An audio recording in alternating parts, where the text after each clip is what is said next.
joining us this morning is Senator JV Ejercito. Senator JV, good morning to you. Hi Karen, good morning, and to all the viewers of Head Start, of course. Nice to be back.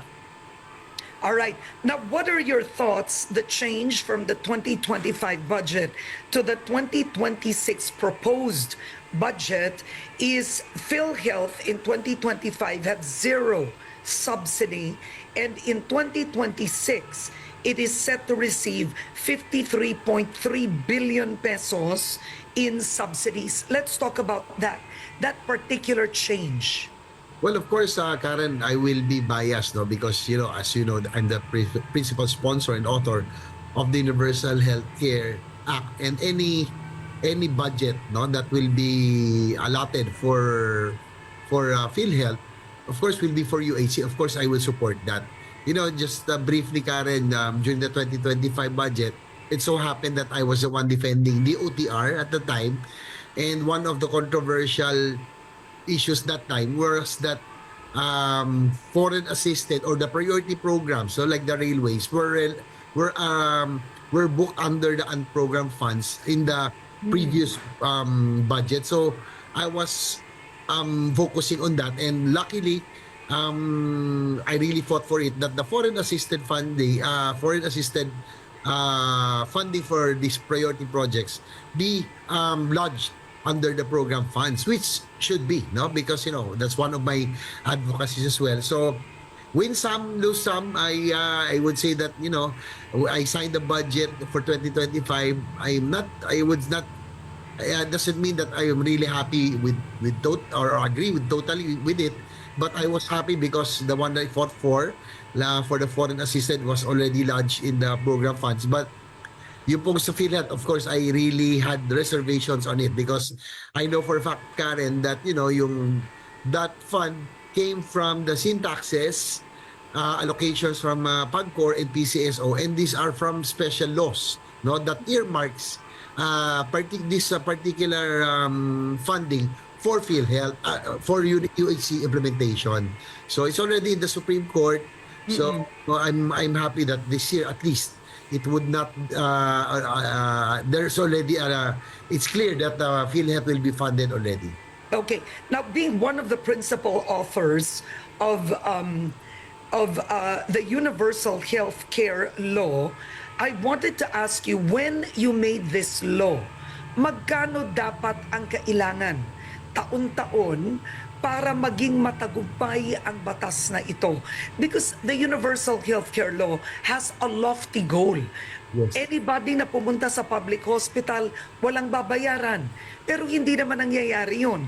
Hindi nga sila makapunta ngayon sa public emergency rooms. So, when you made this law, magkano dapat taon-taon ang pondo ng batas na ito? From what I remember, Karen, we started with 257 billion and it goes up every year. Billion. Yeah, Oh. That includes already the budget of Department of Health, and Okay. that's the whole healthcare budget, including UHC and PhilHealth.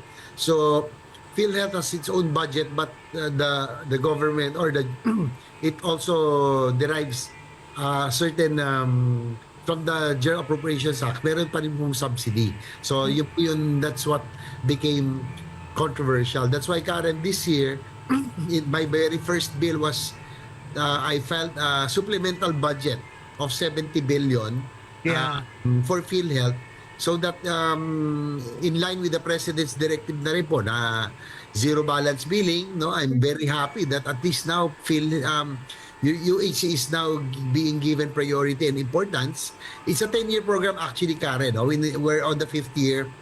A lot of challenges still. We're still far from it, admittedly. But, we're getting there slowly. But now with the President's directive, I'm optimistic this time that it will now be given attention. Ako nga, Karen, not to just my own opinion, no? Instead of giving so much funding for other social programs. So, nandiyan po yung AIX. Of course, I'm not against AIX, AKAP, TUPAD, but I think it's better if we give it all to UHC, because this one is direct. Oo. accessed by the people every time they are in need, no, of assistance from government. So hopefully it's a shot in the dark itong supplemental budget.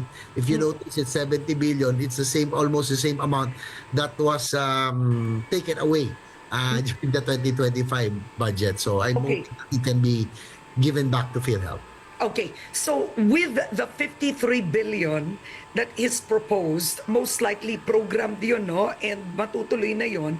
Yung supplemental request nyo na 70 billion, will that mean it's 53 plus 70 and it will all go to universal healthcare? Yes, Karen, because again, I will maintain that those funds are earmarked. No, those are derived from sin taxes, yung mga sugar, sweetened beverage, tobacco, PCSO, social fund. Ang tanong ko, saan nila dinadala yun, Senator? Yeah, yung hanggang naka-earmark dapat sa health, saan nila nililipat yun? Well, that is the question, no? Because as mentioned, it's earmarked for PhilHealth. Yeah. And after it became controversial because of the supposedly reserve funds were tapped for other priority programs. Ang sabi naman ng DOF, it was also used for health related programs. But you know, Karen, I'm hopeful that with the new PhilHealth head now, Dr. Mercado, who is a public health practitioner, we got to talk. This time they will improve the participation of PhilHealth na yung sa hospital bills. They will now try to improve the percentage of their participation. Dati kasi parang private corporation under Ledesma, no? They were so proud of their reserve funds, of their savings at the end of the year. Yeah. And I think it's that's where all of this controversy started. You know, Karen, in budgeting, if there are reserve funds or funds that are not being utilized, it will be used for other purposes. So, Yeah.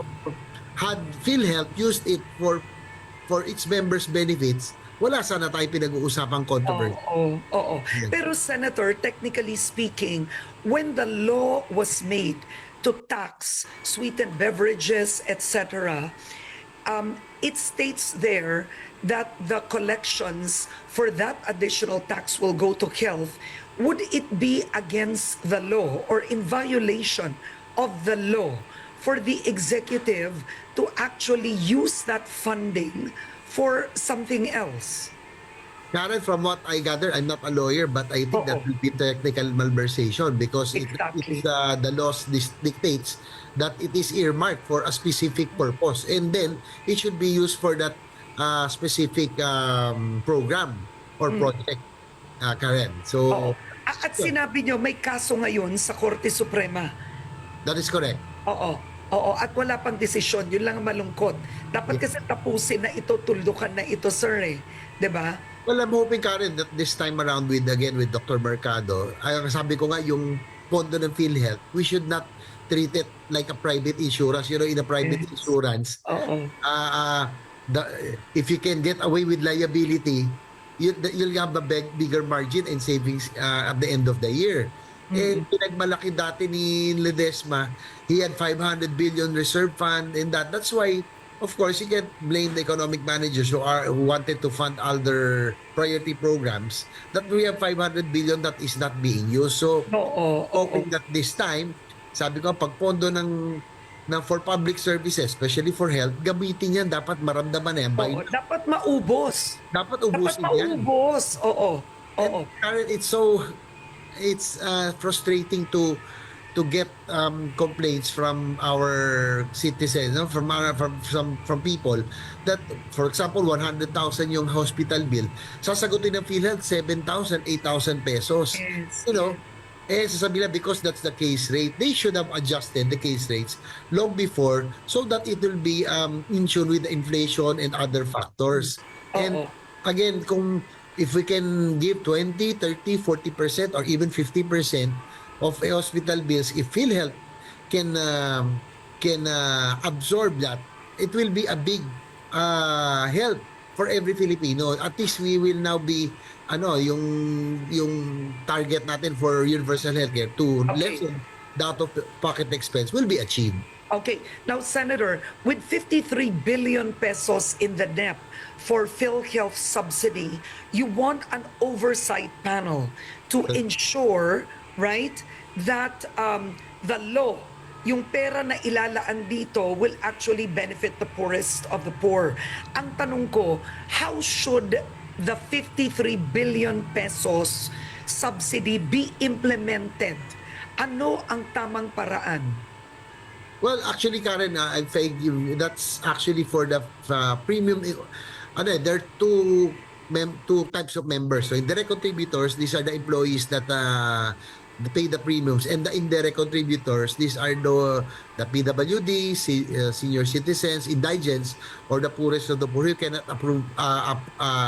afford to pay their premiums. But that will be used also for the benefit packages. Okay. So, now with the President's pronouncement during SONA that zero balance billing na ang lahat ng DOH hospital, we can expect that there will be people who will be now coming in droves in the DOH hospitals. Just what happened in PGH is Avenue Medical Center. We have to support that, and definitely the cost of maintaining DOH hospitals will now increase. So that's why I really proposed the supplemental budget so that we, in line with the President's directive, will be able to support it. And at least it will really benefit the people. Hindi lang to ordinary ayuda, Karen. At least it's directly will be felt by the people. Now, you being a health advocate, Senator Ping Lacson pointed out that the transfer of funds, right, of PhilHealth was illegal. And yet, it happened. The Senate allowed it. Some feel you allowed it. Why did you allow the transfer of PhilHealth funds? Well, actually, Karen, that was the General Appropriations Act is a law in itself. No, when lawmakers sign it, it's a law. And during that time, because of the economic managers were looking for funding for other priority programs, they saw PhilHealth's very big reserve funds. As I mentioned earlier, kasalanan talaga ito ng old PhilHealth administration. Instead of being able to use it for the benefit of the members, for subsidizing the hospital bills, improving the benefit packages, and others, they were more proud of having a savings and a big reserve fund. So, sinasabi niyo kumbaga, binigyan ng dahilan ng health management ang economic managers to justify the transfer. But looking at it now, considering the Supreme Court has ordered, right, a return, ang tanong ko, do you now believe that was illegal? Well, I don't agree with it. Definitely, Karen. As I mentioned earlier, when I signed the budget, it's win some, lose some. It doesn't necessarily mean that I agree with everything on it, but that time I was really focusing on the foreign assisted priority programs because I happened to defend the OTR that time. Nailagay naman natin sa program funds, no, instead of program funds the previous years. So yung pong sa PhilHealth was really, I would say that I did not agree with it, Karen. Okay, all right. Now, I want to show you something that, let's talk about the flood control projects. DPWH is at number 2 based on the NEP at 800 plus billion pesos, right? And I want to show you a graphic that Navotas Representative Toby Tiangco discovered in the 2025 budget. I hope we can show this.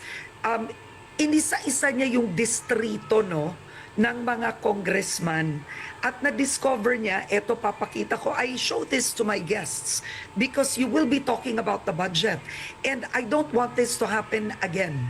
So this is a district in Occidental Mindoro. One is Oriental Mindoro. I had asked him, yung net DPWH budget niya nung una, 2.5 billion lang.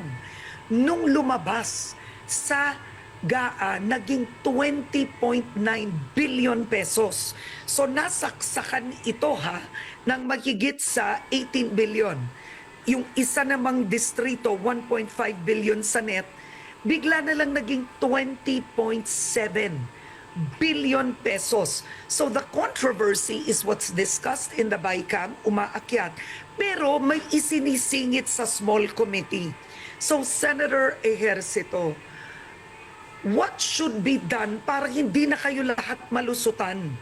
Ang mahirap, di ba, the budget is so thick. Yes. And nalulusutan kayong lahat ng mga kongresista. Alam mo, yun ang totoo eh. Sumasaksak sila. Di ba? And by the time it gets to you, none of you see it. Yes, Karen, it's also humanly impossible for us to be able to go through the whole budget. As you mentioned, millions. So there are millions of entries in those. Yeah. So minsan talaga hindi mo na napapansin, may mga talagang nakakalusot. And going to the flood control issue, Karen, no, I have always, simple lang yan, common sense tells us, flood control, we have a list of flood-prone provinces, top 10. But when you look at the table of the top 10 provinces that got the flood control budget, there's a disconnect.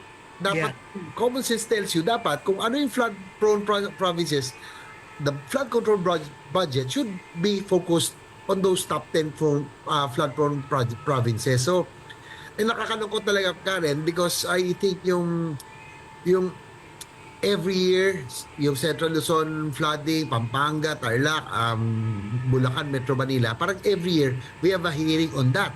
If year in, year out, same issues, it doesn't get solved every year. Because what we need to really to solve flooding in these areas are big ticket flood mitigation projects like floodways, spillways, water impounding projects, reservoirs, and strategic pumping stations. But what comes out, Karen, pinagtatagpi-tagpi, I think every district wants a piece of the flood control budget. So, naghahati-hati sa slow protection, drainage improvement, sa drainage, kung ano-ano pa.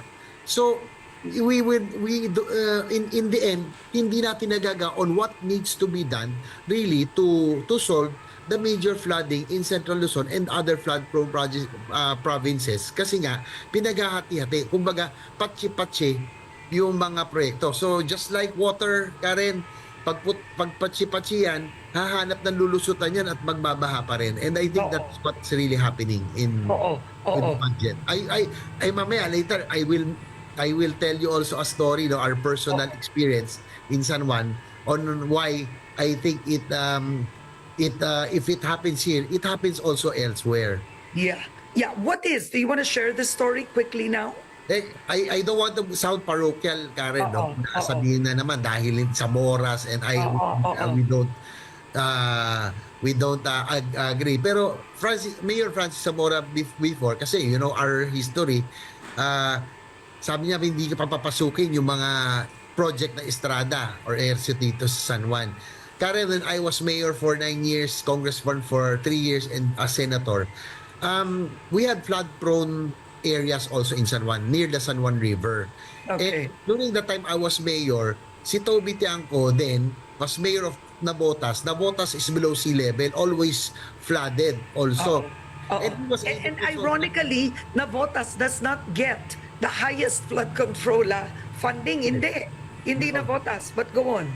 But he was able to solve that through his bombastic pumps that he installed in strategic places in Navotas. So to cut it short, ginaya namin yon. I was able to put 5 pumping stations in the flood-prone, yung mga basin barangays na kahit 2 weeks na may tubig pa rin. So natanggal namin yung baha. And one more, I lack one more, yung San Perfecto Batis. And now, Karen, if it rains hard, kawawa, 1 week, 2 weeks, 15 feet, 20 feet, kawawa po yung mga nandun, still underwater for a long time. For 3 years in a row, I've been, I admit, nagpapa-insert ako. It's not bad to insert if it's really for the good of the people. I was asking for a for a pumping station, in particular for San Perfecto in Batis area, kasi yun na lang yung last. Oo, si Secretary Bonoan, oo, yung dating secretary, para lang mapasa yung budget, they will commit para nga mawawa na may mga tao. And then after, mawawala. Susulat si Congressman Ronnie Zamora that time. So Iirata are you nila. saying, the parochiality of politics, Yes. is that what you're saying affects the Definitely. overall flood situation? Dapat kasi, ang flood control is a national decision. That is Tama? correct, Karen. That is correct, Karen. So, Oo. yun po, to cut it that short, so Ronnie Zamora would write, errata, ibig sabihin, may mali, ayusin nila. So, yung pumping station, which will really take out the water, will become slow protection and drainage improvement. It continued kay Congresswoman Bell Zamora. Sana, I would want to, mabait naman sana yun. Sana, I'm hoping, and I'm appealing. It's for the good. Kawawa naman yung people from San Perfecto, yung mga cars nila, Okay. Oo. properties, di ba? So, if it happens here, Karen, my point is, if it happens here in San Juan, I'm sure it happens also in other places. And my recommendation, if it's for flood control, sana we stick to the master plan. Yeah. Dapat po yung mga district, wag na tayong makialam dito. Pag national, Oo. identified Tama. national, dapat wag na natin pakialaman. Let it go through para po yung mga Oo. spillways, floodways, the big ticket items that are needed, impounding reservoirs, yan po sana ang matuloy. Hindi po yung mga patsi-patsim proyekto na hindi makakasolve ng baha. No, I think that's a very good suggestion. I hope President Marcos Jr. I hope that suggestion gets to him and the DPWH that when it comes to flood control, hindi dapat suhestyon to ng congressman or mayor lang, but it should be a national plan wherein kahit magpalit pa, di ba? Ang mayor, ang congressman, tuloy-tuloy pa rin ang plano. Di ba? Actually, Di ba? Yun ang mahirap sa Pilipinas eh. Kapag nagbago yung nakaupo, Palit na lahat. nagbago na yung plano, it's terrible. Yeah. That's Karen, actually, that's in hindsight, that's the very first bill that I filed when I went back to the Senate, the Comprehensive Master Plan for Infrastructure Development. Because of our political system na 3 years and 6 years, yung mga political leaders from the president to the local officials are only concerned of their legacy that they can leave behind. Short term and medium term tayo. Wala tayo ng long term. Yeah. Karen, I think one of the reasons also that were left behind by our ASEAN neighbors in terms of infrastructure development. Kasi nga, when you talk about infra, for example, railways. like a fast railway. Huwag Yeah. na LRT, MRT, a fast railway. O, go on. Karen, that takes about 20, 30, 50 years of planning, execution, funding, lahat. Kung titignan bawat presidente 6 years lang, talagang wala magagawa. Parang hindi niya ipaprioritize, no? Yes. That's why Hindi matatapos. in my bill, as you mentioned, whoever sits as president, he may have their own pet projects or program for his 6 years, but big ticket items in infra should be continuous kasi nga 30, 20, 30, 50 years ang planning and execution. So hopefully, it gets past this Congress. Okay. All right. Okay. Well said. And my last question on this now, before we go, is about online gambling and gaming. So you have your colleague, Senator Mig Zubiri, who's given a privileged speech, no? And Senator Sherwin Gatchalian is calling for the decoupling of e-wallets. Kasi yung e-wallets, nandun ang game. Bago ka makalaro ng scatter, dapat may pera ka sa e-wallet mo like GCash or Paymaya. So where do you stand with online gaming, gambling? Actually, Karen, I'm also one of those who was vocal at first, no? Because I know that as I mentioned, this online gambling now is worse than Pogo. Yeah. Pogos, at least, Foreigner ang naglalaro. Pera ng foreigners yon na pinapasok dito, kung wala lang sana yung crimes, it would have been good for us kasi that's foreign money coming in.